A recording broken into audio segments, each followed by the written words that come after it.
1절부터 사울이 블레셋 사람을 쫓다가 돌아오니 어떤 사람이 그에게 말하 이르되 보소서 다윗이 엔디기 강에 있다. 에이또이다 하니 사울이 온 이스라엘에서 택한 사람 3,000명을 보내고 다윗과 그의 사람들을 찾으러 들령서 바위로 갈세. 길가 양에 우리의 이른즉 굴이 있는지라 사울이 뒤를 보러 들어가니라. 다윗과 그의 사람들이 그 굴 깊은 곳에 있더니 다윗의 사람들이 이르되 보소서 여호와께서 당신에게 이르시기를 내가 원수를 네 손에 넘기리니 내 생각에 좋은 대로 그에게 행하시던 이것이 그날이니이다 하니 다윗이 일어나서 사울의 겉옷자락을 가만히 비니라. 그리한 후에 사울이 겉옷자락 뱀으로 말미암아 다윗의 마음이 찔려 자기 사람들에게 이르되 내가 손을 들어 여호와의 기름 부음을 받은 내 주를 치는 것은 여호와께서 행하시는 것이니 그는 여호와의 기름 부음을 받은 자가 되느니라. 같이 봅니다. 다윗이 이 말로 자기 사람들을 금하여 사울을 해하지 못하게 하니라. 사울이 일어나 굴에서 나가 자기 길을 가니라. 오늘은 24장 맞죠?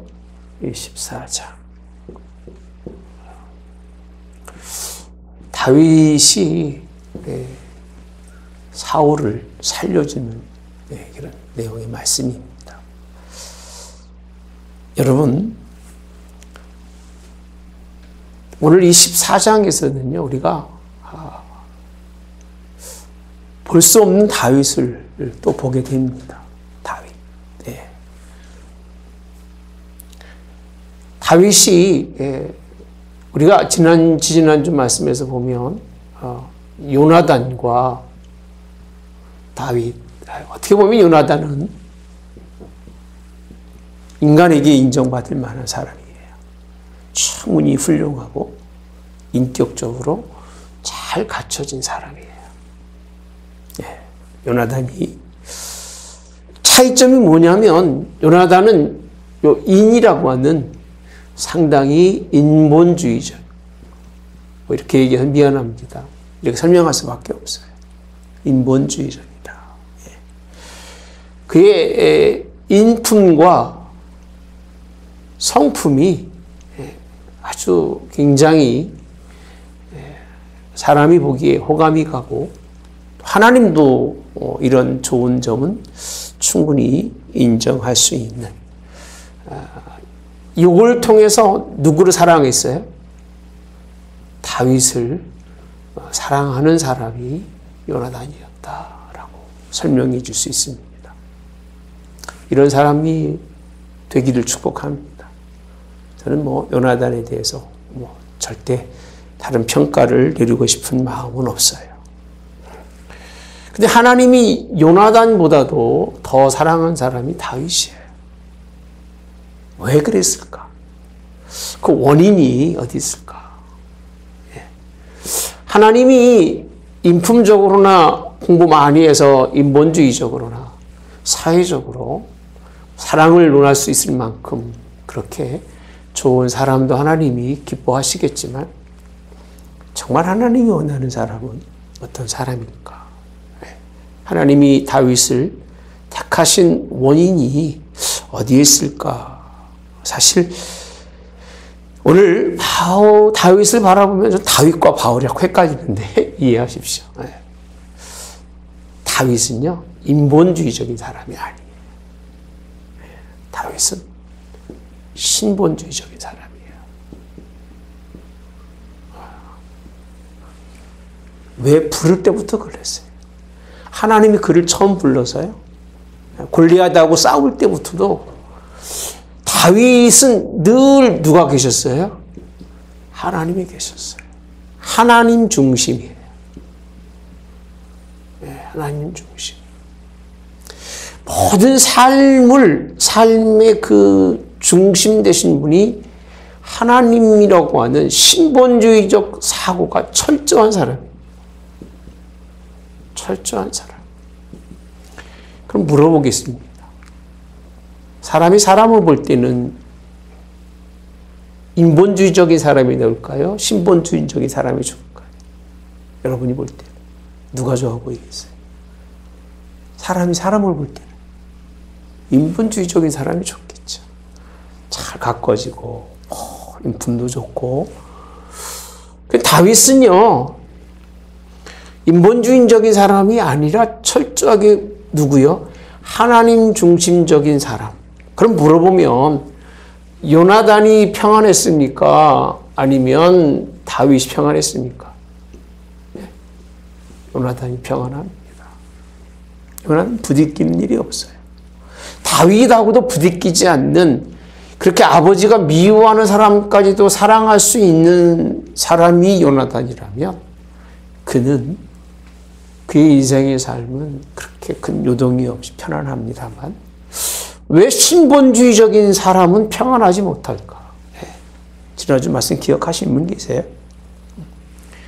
다윗을 찾아왔던 원수들이 다 가져갔다 그랬죠. 그죠? 몸만 남겨놓고 목까지도, 그의 몸까지도. 누구랑 비교했어요? 욥기서로 비교했잖아요. 욥이 하나님이 시험할 때에 다 가져가잖아요. 다 가져가고 마지막 몸뚱아리 그것까지도 가져가겠다고.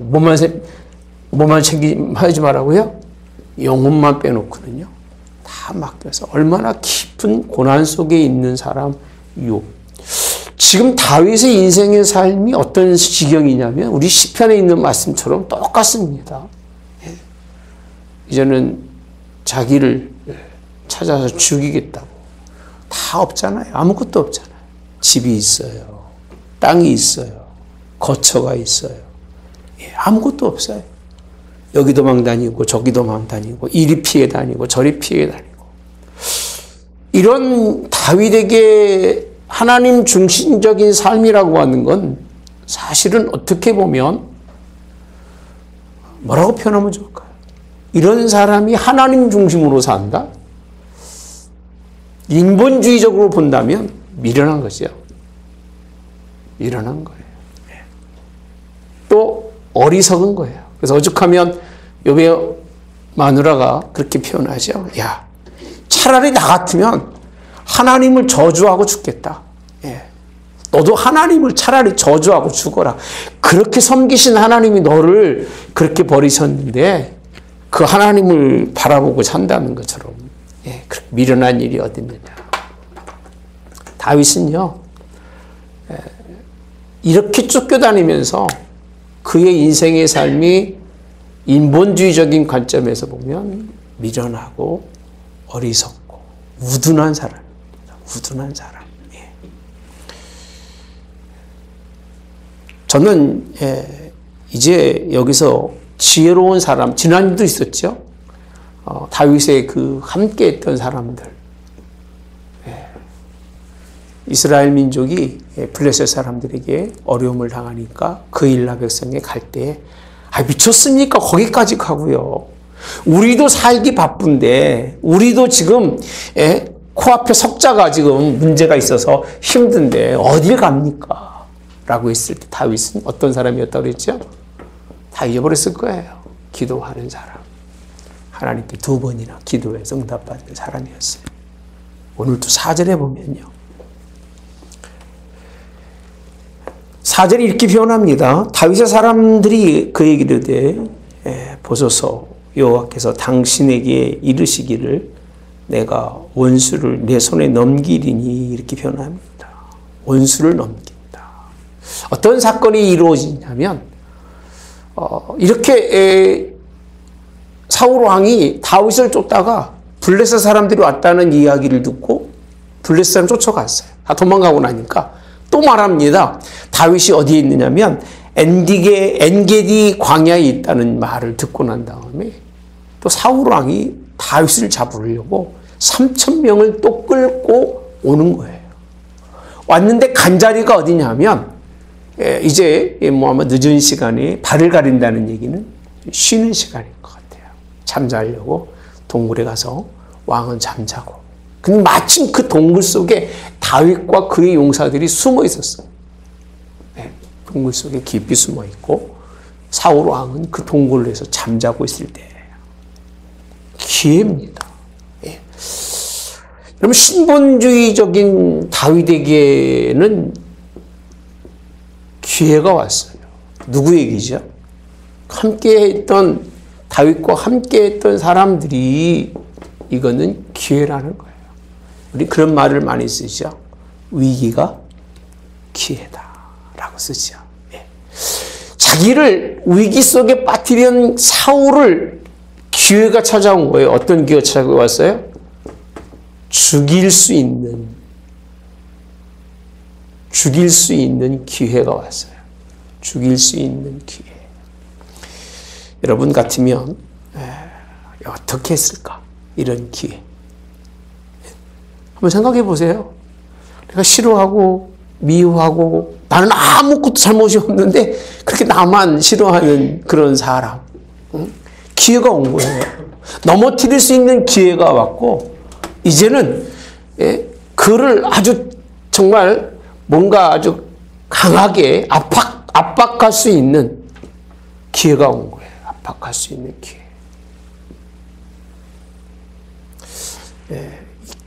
기회를 잡아서 다윗이 한 일이 뭔지 아세요? 무슨 일을 했어요? 사울이 자고 있는데 그 옷자락을 이렇게 비었어요. 잘라냈어요. 기회를 잡은 거죠. 기회가 어떤 기회였느냐면 성경에 보시면요. 원수를 내 손에 넘기리라 내 생각이 좋은 대로 그에게 행하라 하시더니 이제 그날이 왔다는 거예요.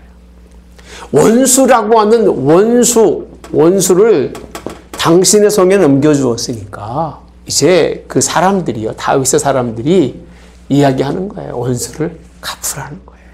원수를 갚으라. 원수 갚는다고 한 일이 뭐냐? 압박한다고 한 일이 다윗은요. 옷자락을 비웁니다. 조금 옷자락을 비웠어요. 아마 그 웬만한 사람 같았으면 그런 지경에 충분히 다윗은 원수를 갚았을 거예요. 갚았다. 그런 얘기 많이 하죠. 은혜는 물에 새기고 원수는 돌에 새긴다. 그래요? 거꾸로 얘기한 거죠? 예. 자, 은혜라고 은혜 받은 은혜는 돌에 새겨야 되는 거고요. 사실 기독교인들은 원수는 흘러가는 물처럼 던져버리고 이해하고 용서해야 되는데 깊은 그 마음속에 그 원수 갚라고 하는 그 개념, 다윗은 이 원수라고 하는 개념이 없어요. 그러니까 그들의 얘기인데 다윗이 생각하고 있는 생각은 다릅니다. 누가 용서할 수 있을까? 제가 그래서 다윗이 훌륭하다는 이유는요. 누가 사울을 이 같은 상황에 있다면 용서할 수 있을까? 있을까요? 여러분 같으면? 예? 용서가 되겠어요? 인본주의적으로는 안 됩니다. 아니, 내가 당한 게 있는데, 내가 아픈 게 있는데, 내가 속상한 게 있는데, 그거 어떻게 용서합니까? 예, 용서할 수 없죠. 예수님은요, 이 용서에 대해서 그렇게 설명합니다. 70번씩 7번이라도 뭐하라? 용서하라. 이렇게 누구 사상이셔? 하나님이죠. 예수님께서 그렇게 가르쳐 주신 거예요. 그 당시 다윗을 제외하고는요, 그냥 당한 것만큼 돌려주는 것, 갚아주는 것이 인생인 거예요. 눈에는 눈, 이에는 이, 그렇게 해주는 게 인생이었지만, 다윗은 하나님 중심적이었던 다윗은요, 사울의 옷자락을 벤 것 때문에 뭐라고 되어 있냐면요, 마음이 뭐라고 되어 있어요? 마음이 찔리라고 되어 있습니다. 찔려. 이 부분이 굉장히 아주 다가오는 부분이에요. 아니, 마땅히 모든 사람이 다 해도 된다고 하는 걸 하지 않고 옷자락 조금을 베어서 그거를 붙들고 다윗이 얼마나 마음이 찔리다는 얘기는 아프다는 얘기예요. 아파했던 마음이 찔렸던 다윗은 인본주의적으로 본다면 미련하고 어리석을 정도가 아니라 아예 형편없는 사람이지만 그가 누구 중심에서 본다면 하나님 입장에서 본다면 하나님 앞에 뭐 받는 사람이다? 칭찬받는 사람이다. 할렐루야. 아멘. 지금 기독교인들이 배워야 됩니다. 이거예요. 정말 배워야 돼요. 오늘 새벽에 있는 말씀 기억하세요? 예, 뭐 하지 말아라? 뭐 하지 말아라? 판단하지 말아라. 네가 판단하면 뭘 받는다? 정죄를 받는다고 했습니다. 왜? 판단해서 그 사람이 하는 짓보다 네가 하는 짓이 더 악하기 때문에 정죄받는 것이 만땅하기 때문에 판단하지 말아라. 하나님도 네가 판단하는 사람을 위해서 오래 참으시고 그가 회개해서 하나님의 영생 얻는 백성 되기를 뭐한다? 원하신다는 건데 누가요? 이 하나님의 뜻을 사람이 판단해서 그는 마땅히 죽어도 될 원수라고. 마땅히 죽어도 될 원수는 맞죠. 근데 신앙의 사람은 그렇게 바라보질 않아요. 이게 안 되면 신앙이 안 된다니까요, 여러분. 이것도 안 되는데 무슨 신앙이 되겠어요? 근데 이게 되는 사람이 없어요. 미안하지만. 한 번 싫으면 어떻게 싫어요? 죽어도 싫잖아. 한 번 아니면 죽어도 아니잖아. 누구 생각이에요? 내 생각인 거예요.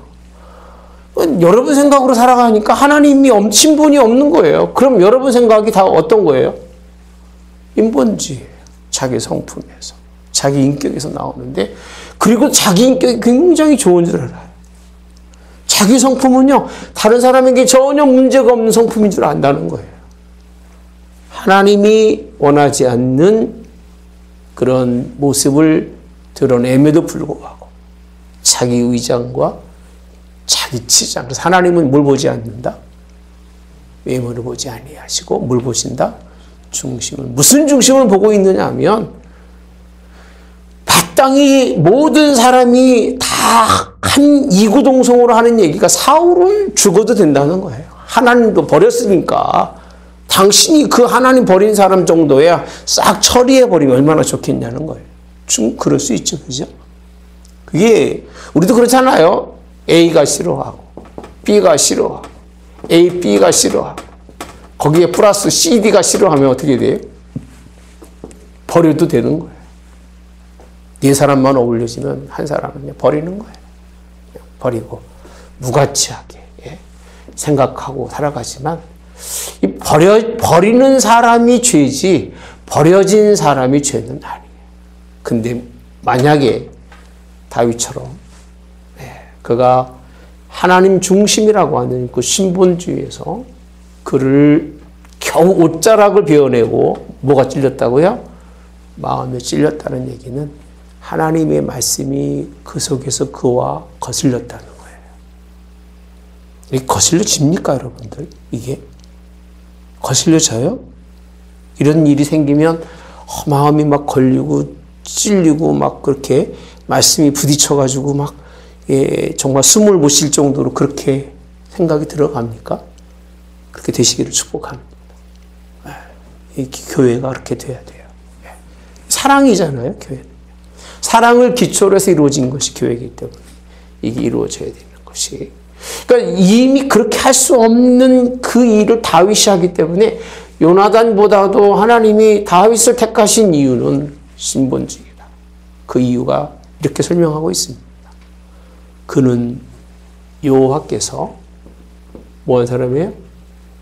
기름 부은 사람이라는 거예요. 따라서 기름 부은 자. 누가 부었어요? 여호와께서 부었어요. 하나님이 기름 부은 사람을 그 얘기입니다. 하나님이 세운 사람을 다윗이 아무리 자기가 싫고 자기가 아무리 자기 마음에 안 들고 나를 압제하고 압박한다고 해도 내가 마음이 찔린 거는 그의 옷자락이라도 벤 그 자체가 얼마나 그 불순한가인 거예요. 불순한다. 불순하다는 거예요. 누구 앞에 불순한 거예요? 그 사람 앞에는 불순한 게 하나도 없어요. 누구 앞에서? 여호와 앞에서예요. 이유는 단 한 가지예요. 여호와께서 뭐 하셨기 때문에? 기름 부어서 택하셨다는 거예요. 하나님이 택하셔서 하나님이 세우셨는데 내가 누구기에? 예. 이 마음은요, 다윗이 변함이 없어요. 사울왕이 죽었을 때도요, 그 죽음을 알린 사람을 죽입니다. 여호와의 기름 부음 받은 자를 죽였다는 이유로 그 곁에 있는 사람을 통해서 죽게 하죠. 예. 여러분 6절 보시면 자기 사람들에게 이르되 내가 손을 들어 여호와의 기름 부음 받은 자를 받은 내 줄을 치는 것은 누구께서? 여호와께서 금하시는 것이니라고 되어 있어요. 하나님이 금하시는 거라요. 하지 말라고 하신 거예요. 예. 여러분 하라고 하는 것도 못하는데 하지 말라고 하는 것을 하고도 마음에 찔리지 못하다면 그는 인본주의에 물든 사람인 거예요. 그러니까 주의 말씀을 듣고요. 적어도 하나님의 말씀이 마음을 찌르는 칼날 같은 말씀이 되셔야 돼요. 그래야 그게 그분이 하나님 중심의 사람이라고 할 수 있는 게 전혀 찔리질 않아요. 아무리 찔러도 뭐 찔러라 너는 뭐 나는 뭐 이미 죽은 몸인데 뭐 아프긴 하겠어 라고 전혀 감각이 없으면 그는 하나님 앞에 살 자가 아니에요. 이미 죽은 자라서. 예, 그 말씀의 역사가 일어나지 않는데 이런 상황 속에서도 여호와 하나님께서 금하시는 것을 찾아낼 수 있는 사람이라면 이런 지경에서도 여호와께서 금하시는 일을 찾아낼 수 있는 다윗 참 훌륭한 사람입니다. 할렐루야. 네. 여러분 인본주의적인 사고로 삶을 살으면 결국은 인간으로서는 삶을 살지만 하나님의 신의 성품을 담은 자로서의 자리에는 가지 못해요. 네. 우리 로마서 2장에 있는 1장 마지막에 있는 말씀 그리고 2장에 넘어가서도 우리가 보신 말씀이지만 하지 말라고 한 금지잖아요. 금지. 죄. 그 모든 불의한 것들을 하지 않는 것도 중요하지만 하는 것은 더 중요하다. 다윗도요. 하지 않는 금하는 것을 찾았다는 거예요. 우리는 뭘 금했는지도 모르시잖아요. 매일 하고 살아가고도 다른 사람을 보면 아, 저 사람은 저렇게 하면 안 됐는지라고 정확히 판단하지만 내게 하나님이 무엇을 금했는지를 모르잖아요. 이런 삶을 살아서는 안 된다. 참 기회주의자가 많죠. 기회주의자. 여러분 기회주의자하고 신본주의자하고는 달라요. 기회주의자는요. 이런 때가 오면 그렇게 표현하죠. 아, 하나님께서 이때에 누굴 들어서 나를 통해서 무슨 일을 하신다? 하나님의 일을 하신다는 거예요. 참 얼마나 표현 좋습니까? 사울왕 야 끝내버려. 지금이 이때라는 거예요. 이때 기회죠. 여러분 기회는 여러분 잡지 마셔야 돼요. 그게 내가 원하는 기회인지 하나님이 원하시는 기회인지는 잘 몰라요. 나는 기회라고 잡았는데 잡아보니까 기회가 아니라 뱀이에요. 하나님의 뜻대로 잡지 않으면 그 뱀은 나를 물어요.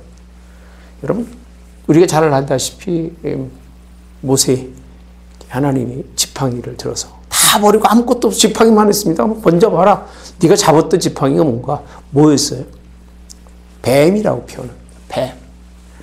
그렇게 인생을 살아오면서 여러 그 삶 속에서 기회가 자신을 위해서 유익한 게 아니라는 거예요. 무익이라는 거예요. 기회를 찾거나 기회를 원하지 마시고 하나님의 기획 속에서 계시길 바랍니다. 거기 안에 있으면 되는 거예요. 그렇게 나를 통해서 하나님의 일을 하신다고 하는 이런 악한 일을 하면서 그것이 기회라고 생각하는 사람들이 많을 텐데 기회였다고 생각하는 사람도 있을 거예요. 목사님 제가 그때는 기회였어요. 근데 그게 신앙적 기회를 말하는 사람이 거의 없어요. 그때 목사님 제가 한몫 쫙 잡았으면요 지금 이렇게 안 살 거예요. 뭐로 알아요? 기회로 알아요. 그때 그거 잡았으면 죽어도 여러 번 죽었을 거예요. 아멘. 제 말이 안 믿어지죠? 또 가서 잡아보세요, 한번. 한 20년 전에 들어가서 한번 기회 잡아보십시오. 그거 가지고 결코 잘 살거나 안 됩니다. 이 기회는요, 누구의 계획이에요? 사탄의 계획이에요. 그러하여금 누굴 죽여서? 사울을 죽여서. 누구의 금한? 누가 금하신 거예요? 하나님께서 금하신 일을 해서 하나님의 사랑받는 자가 아니라 하나님께 뭐 받도록? 미움, 버림을 받을 수 있는 기회예요. 그게요. 잡았으면 버려졌을 거예요. 사울을 죽였으면 다윗은 왕이 되지 못했을 거예요. 왜?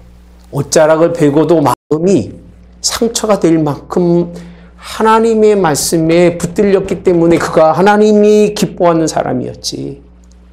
세상 방법대로 조금이라도 그가 나가서 그걸 베고 자신감을 갖고 자존감을 가지고 내게 큰 기회가 왔는데 내가 그를 위해서 용서했어. 이렇게 생각했다면 그는 하나님이 사용하지 않으셨을 거예요. 전 이 본문을 보면서 그리고 왜 미국에 있을 때 시편을 좀 읽었는데요. 쭉 읽으면서 거기에 다윗의 모습들이 오버랩되는 거예요. 그래서 정말 훌륭한 사람이구나. 이런 기회를 놓치는 자체를 보면서 그리고도 하나님을 바라보면서 자기 양심의 마음을 찔릴 정도의 사람이면 보지 않아도 하나님이 기뻐하시겠다. 이렇게 생각이 들어요. 할렐루야. 우리가 이런 믿음의 사람 되시기를 바랍니다. 기본적인 인이라고 하는 사람들은 다 기회주의자예요. 기회만 있으면 잡으려고 해요. 그러나 여러분 굳이 잡지 않아도 하나님이 여러분들을 그 계획 속에 집어넣으시면 그에 쓰여지는 사람들 좀 있습니다. 기회를 잡아서 내 거 삼는 게 아니라 내가 하나님의 계획 속에 있는 하나님이 이 땅을 위해서 일하고자 하시는 그 기회 속에 내가 있어야지 내가 잡는 기회는 아무런 가치가 없다는 것.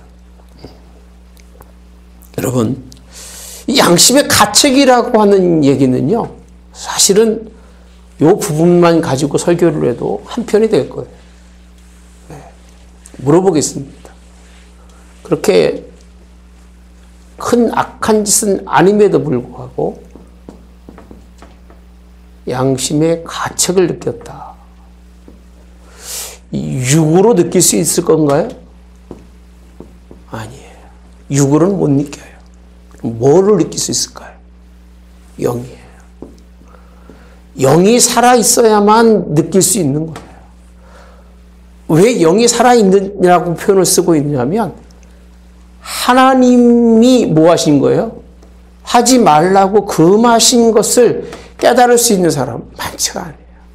무슨 일을 하면서 이건 하나님이 하지 말라고 그랬는데 라고 생각하면서 그 일을 조금만 한 발짝 지나갔다고 해서 하나님 죄송해요. 용서하세요. 내가 잘못했네요. 돌아서는 사람이 얼마나 있어요.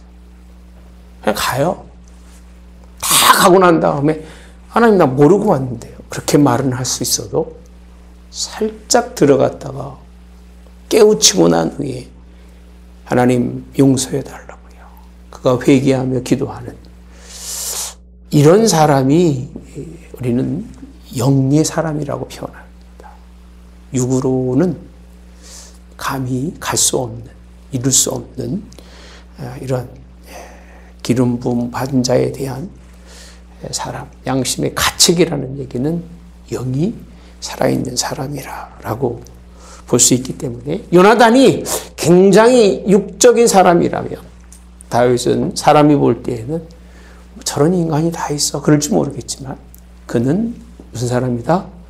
영적인 하나님과의 관계가 있는 사람이기 때문에 하나님이 그와 함께 하시고 하나님이 그를 통해서 누굴 이루셨다? 예수 그리스도를 이 땅에 보내시는 일을 이루시는 일을 하게 되는 것이 본문에 있는 말씀입니다. 신학의 교회들이 아마 다윗의 이 모습을 많이 닮았죠. 그죠?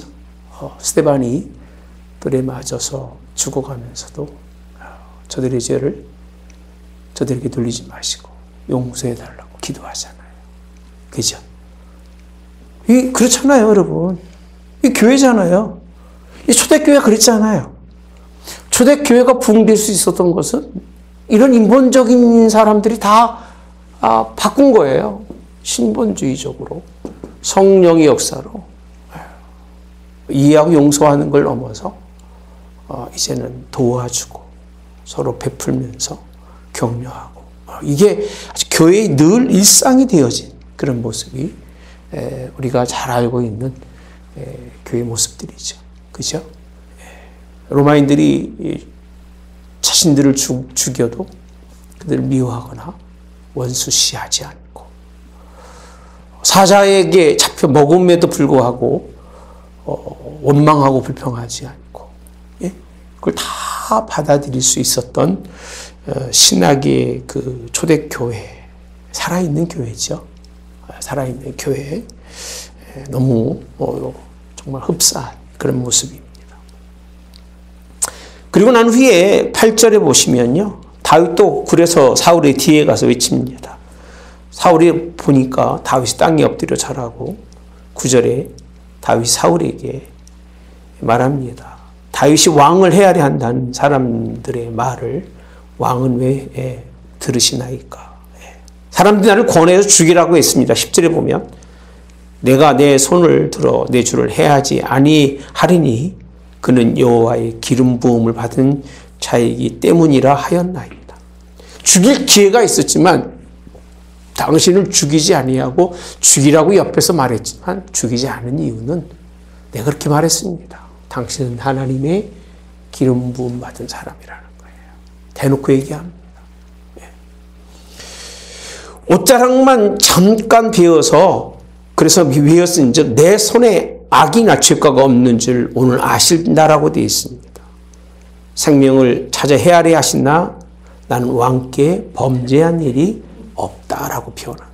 내가 범죄한 일이 없었고 내가 싫어할 일이 없었고 내가 당신의 마음에 상처 준 일이 없음에도 불구하고 당신이 나를 죽이려고 해서 내가 그걸 기회로 삼을 수 있다고 사람들은 말했지만 여호와께서 금하시는 일이기 때문에 기름 부으셨기 때문에 택하셨기 때문에 그를 대적하는 것은 누구를 대적하는 것 똑같아요? 하나님을 대적하는 것과 같기에 내가 그리하지 않았습니다 라고 사울에게 얘기하는 거예요. 다시 반복하는 거예요. 여러분 14절에 보니까 이스라엘 왕이 누구를 따라 나왔으며 누구의 뒤를 쫓나이까 이렇게 표현합니다. 죽은 개나 벼룩을 쫓음입니다. 이게요. 이 하나님 중심적인 사람 다윗은요. 사울 왕에게 기름 부은 사울 왕에게 있어서 자신은 뭐래요? 죽은 개예요. 또 뭐라고요? 벼룩이래요. 벼룩. 가치가 있다 없다? 있다 없다? 없어요. 자기 존재감을 드러내지는 않아요. 자랑하는 일은 그렇게 하나님이 기뻐하는 일이 아니에요. 그렇죠? 그래서 로마서에서도 참 많이 얘기하고 계시잖아요. 자랑하는 이런 부분들보다는 낮아진 모습들 하나님이 기뻐하시는 그런 모습들을 설명하시면서 15절에 단 한 가지 여호와께서 재판장이 돼서 나와 왕 사이에 모아사 심판하사 나의 사정을 살펴 억울함을 뭐하고 풀어주시고 나를 왕의 손에서 건지기를 뭐한다? 누구에게 맡긴다는 거예요? 하나님께. 당신이 이유 없이 싫어하든 말든 당신이 할 일이고 나는 나의 당신에 대해서 이렇게 한 마음을 품고 왔기 때문에 그 얘기예요. 그러니까 여러분들이 좋은 마음을 품었으면 끝까지 품으세요. 이것 때문에 안 되고 저것 때문에 안 되고 여기 가다 포기하고 저기 가다 포기하고 이거 뭐 이렇게 하지 마시고 하나님이 심판관이셔. 하나님이 심판자신 것을 난 분명히 믿기 때문에 맡겼기 때문에 나를 왕의 손에서 붙들어주는 것만이 아니라 하나님은 나의 억울함, 당신이 나에 대해서 어떤 마음을 품든지 간에 그 품은 것은 나에게는 뭐가 된다? 억울함이라는 거예요. 내가 개같이 나를 여기며 벼룩같이 여겨서 당신을 피해 도망가고 있지만 그 얘기입니다. 억울함은 하나님이 풀어주실 거라고 하는 하나님을 뭐 한다고요? 의지하고 바라는.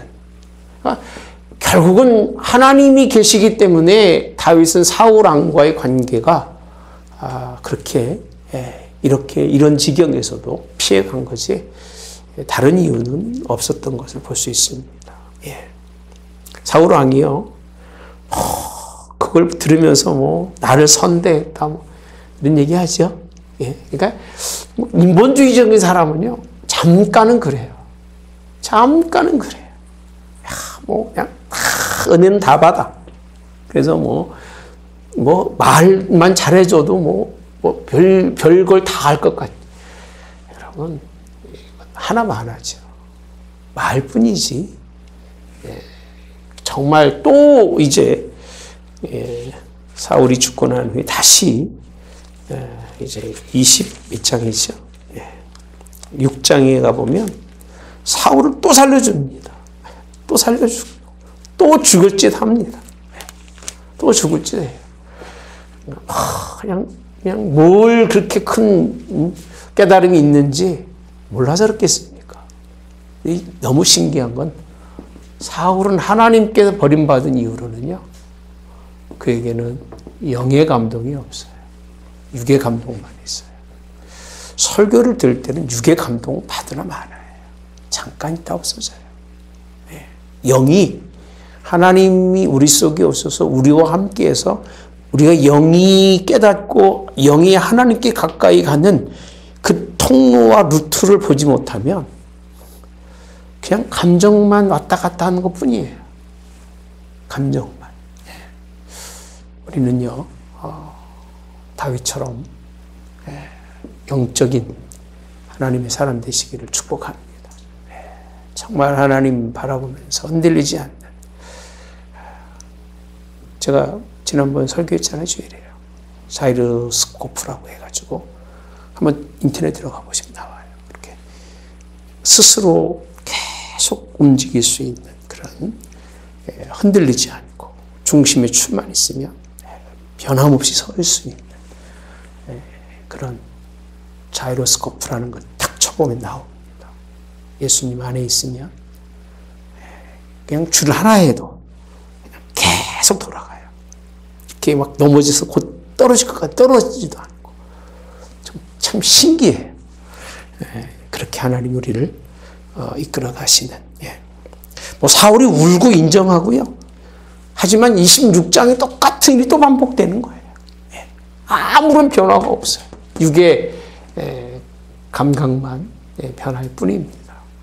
이게 인간의 성품이고 이게 인간의 인품이에요.